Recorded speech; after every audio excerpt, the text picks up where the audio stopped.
長壽當然值得開心，但忽略長壽所帶嚟嘅財務風險就令人好憂心。經過半場人生，想一直保持生活質素，又想以後嘅日子都夠晒安心，啲積蓄應該點樣分？而家就透過 Gary 嘅例子，講解下 ESSA 安盛盛在人生即享年金計劃，點幫你善用退休積蓄，自製長久入息，同時坐擁資金升值潛力。50歲嘅 Gary 由職場退落嚟之後，擔心靠積蓄消費，總有一日唔夠使，於是決定以180萬港元一筆過投保盛在人生，將部分退休金轉化為每月保證現金流，無需累積期，由第一個保單周月日開始 ，Gary 就可以月月穩袋5112港元嘅保證年金，而且呢筆收入係長攞長有，真正保證派終身。唔單止咁 ，Gary 一路收緊年金嘅同時，另一邊廂保單嘅中期紅利仲會提升潛在回報。驚住有錢要使？呢筆中期紅利可以由第10個保單周年日起，透過行使中期紅利鎖定選擇權去鎖定回報，並可隨時提取，以滿足額外嘅資金需要。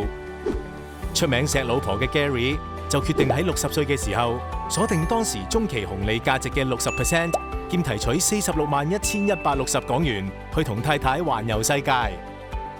再過多10年 ，Gary 得知孫女 Claudia 想開網上花店，於是佢再次鎖定當時中期紅利價值嘅50%，以及提取326880港元，去支持孫女嘅創業大計。即使 Gary 咁樣中途鎖定同提取超過78萬港元中期紅利，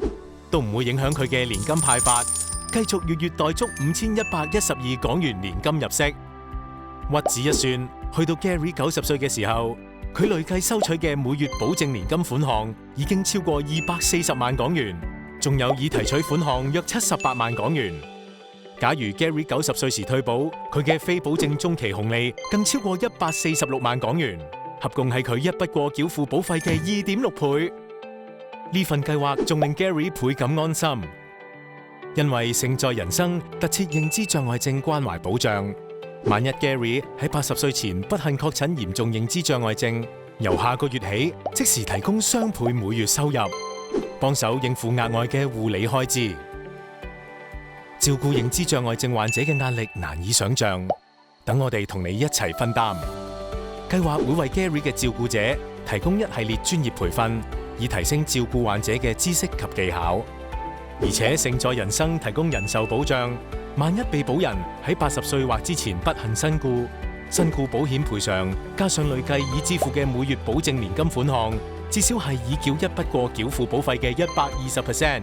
俾你嘅摯愛充分保障。盛在人生，俾你擁有真正無憂嘅人生下半場。你都想退休更安心？